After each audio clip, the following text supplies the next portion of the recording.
नमस्कार दोस्तों, जैसे कि कल दिन बृहस्पतिवार 29 अगस्त अजा एकादशी का व्रत है। कहते हैं इस व्रत को करने से बहुत पुण्य की प्राप्ति होती है और अश्वमेध यज्ञ के बराबर पुण्य मिलता है। तो आइए सुनते हैं अजा एकादशी व्रत कथा। कल आप सबको सुननी है और अपने फ्रेंड्स रिलेटिव्स ज़्यादा से ज़्यादा शेयर करिएगा, जिससे सब इस कथा को सुनकर पुण्य प्राप्त करें। तो चलिए आइए सुनते हैं। पौराणिक काल में भगवान श्री राम के वंश में अयोध्या नगरी में एक चक्रवर्ती राजा हरिश्चंद्र नाम के एक राजा हुए थे। राजा अपनी सत्यनिष्ठा और ईमानदारी के लिए बहुत प्रसिद्ध थे। एक बार देवताओं ने इनकी परीक्षा लेने की योजना बनाई।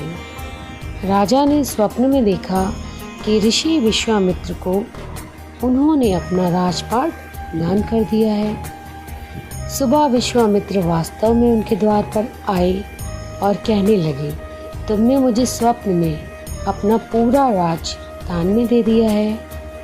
राजा ने सत्यनिष्ठ, क्योंकि वो बहुत सत्यनिष्ठ थे, तो सत्यनिष्ठता का पालन करते हुए अपने संपूर्ण राज्य को विश्वामित्र जी को सौंप दिया।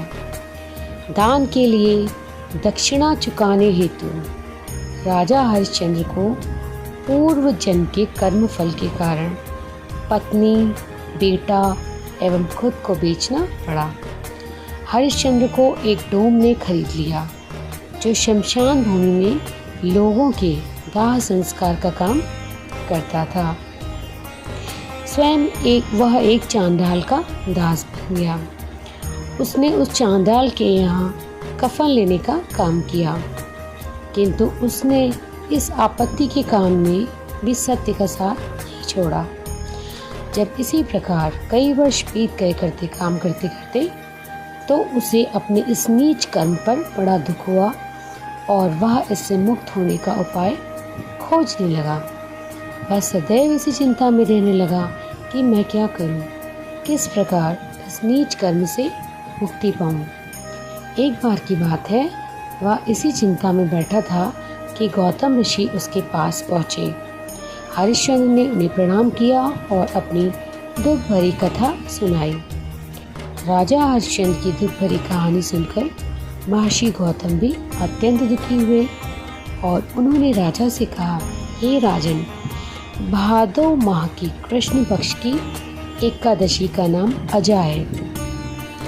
तुम उस एकादशी का विधान पूर्वक व्रत करो और रात्रि को जागरण करो, इससे तुम्हारे सभी पाप नष्ट हो जाएंगे। महर्षि गौतम इतना कहकर चले गए। अजा नाम की एकादशी आने पर राजा हरिश्चंद्र ने महर्षि के कहे अनुसार विधान पूर्वक उपवास और रात्रि में जागरण किया। इस व्रत के प्रभाव से राजा के सभी पाप नष्ट हो गए। उस समय स्वर्ग में नगाड़े बजने लगे और पुष्पों की वर्षा होने लगी। उन्होंने अपने सामने ब्रह्मा, विष्णु जी, महेश तथा देवेंद्र आदि देवताओं को खड़ा पाया। उन्होंने अपने मृतक पुत्र को जीवित और अपनी पत्नी को राजसी वस्त्र और आभूषण से परिपूर्ण देखा। व्रत के प्रभाव से राजा को पुनः अपने राज्य की प्राप्ति भी हो गई। वास्तव में एक ऋषि ने राजा की परीक्षा लेने के लिए यह सब किया था, परंतु जब उन्होंने अजा एकादशी का व्रत किया तो उसका प्रभाव इतना पड़ा कि ऋषि द्वारा रची गई सारी माया समाप्त हो गई और अंत समय में हरिश्चंद्र अपने परिवार सहित स्वर्गलोक को सिधारा। तो कहा जाता है कि जो मनुष्य इस उपवास को विधि पूर्वक करते हैं तथा रात्रि जागरण करके भगवान भजन करते हैं, उनके सभी पाप नष्ट हो जाते हैं और अंत में वो स्वर्ग लोक को प्राप्त होते हैं। तो ये थी आजा एकादशी की व्रत कथा।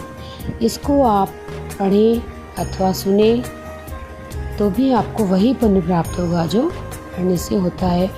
और इस कथा को सुनने से, पढ़ने से बहुत पुण्य की प्राप्ति होती है। और इसको ज़्यादा से ज़्यादा शेयर करिएगा, जिससे इस कथा को सुनकर सभी का जो पुण्य है वो बढ़े और पापों का नाश हो।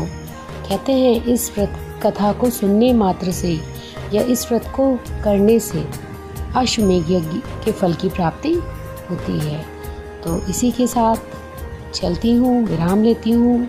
फिर एक अन्य वीडियो के साथ आपके समक्ष प्रस्तुत होंगी। जय श्री हरि, राधे राधे, श्रीमन नारायण। और हाँ, अगर अभी आपने मेरे चैनल को सब्सक्राइब नहीं किया है तो सब्सक्राइब कर लीजिएगा, बेल बटन को हिट कर दीजिएगा, जिससे अगला वीडियो का नोटिफिकेशन आपको मिल जाएगा। और इसी तरह की जानकारी के लिए चैनल को सब्सक्राइब कर लीजिएगा। तब तक के लिए राधे राधे।